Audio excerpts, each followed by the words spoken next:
महाविकास आघाडी सरकारला पायउतार करत एकनाथ शिंदे आणि देवेंद्र फडणवीस यांच्या नेतृत्वात सरकार स्थापन करण्यात आले होते। या सरकारच्या विधानसभा अध्यक्ष म्हणून मुंबईतील कुलाबा विधानसभा मतदारसंघाचे आमदार असलेले राहुल नार्वेकर वयाच्या 45व्या वर्षी विधानसभा अध्यक्ष झाले होते।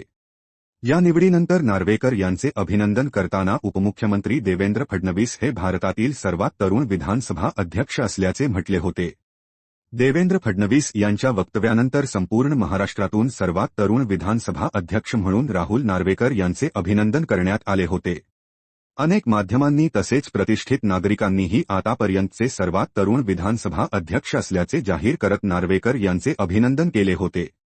मात्र यासंदर्भात माहिती घेतली असता भाजपचे राहुल नार्वेकर नाही तर काँग्रेसचे माजी मंत्री आणि माजी विधानसभा अध्यक्ष शिवराज पाटील हे सर्वात कमी वयाचे विधानसभा अध्यक्ष होते अशी माहिती समोर आहे।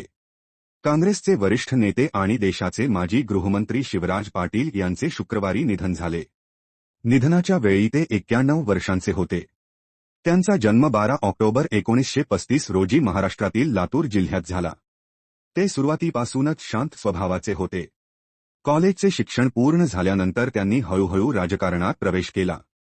शिवराज पाटील यांनी केंद्र सरकारपासून राज्य विधानसभेपर्यंत अनेक महत्त्वाच्या जबाबदाऱ्या यशस्वीपणे पार पाडल्या। काँग्रेसमधील वरिष्ठ नेत्यांपैकी एक असलेल्या शिवराज पाटील यांनी लोकसभेचे 10वे अध्यक्ष म्हणूनही काम केले। 2004 पर्यंत ते 7 वेळा लोकसभा सदस्य निवडले गेले।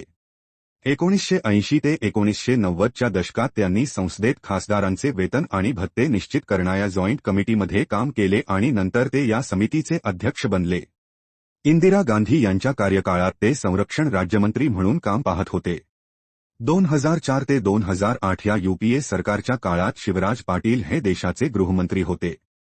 26/11 मुंबई दहशतवादी हल्ल्यानंतर सुरक्षेत झालेल्या त्रुटींची नैतिक जबाबदारी स्वीकारून त्यांनी 30 नोव्हेंबर 2008 रोजी राजीनामा दिला। शिवराज पाटलाबद्दल आपल्याला माहीत असलेली गोष्टी आम्हाला कमेंट्समध्ये नक्की सांगा।